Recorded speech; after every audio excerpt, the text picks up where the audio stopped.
from Tajmotormedics. I've got a Nissan Micra here on a 58 plate, which is 2008-2009. Just going to show you how to reset the service panel light, which shows you the mileage.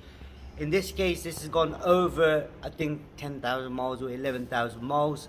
I'm going to show you how it's done. It is a very simple procedure, but in the thumbnail, you'll see two options on how to reset it. So you'll have an option for this car and an option for a later model or the earlier model.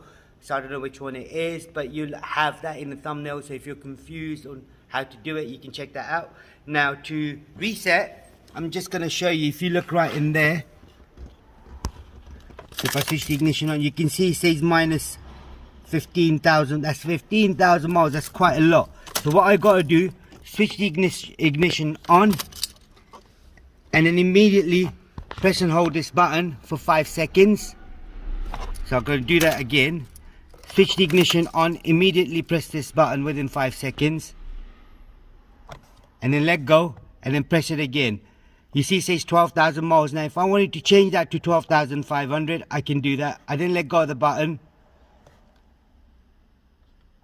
and then switch the ignition off, and now you can see that's in plus 12,500 miles now. That's all it was. It is quite an easy procedure on this model. If there is anything else you need to know, comment us below. We'll try helping you as much as we can. And then there is a playlist for Nissan as well. Do check that out. Don't forget to subscribe to our channel. Thank you and goodbye.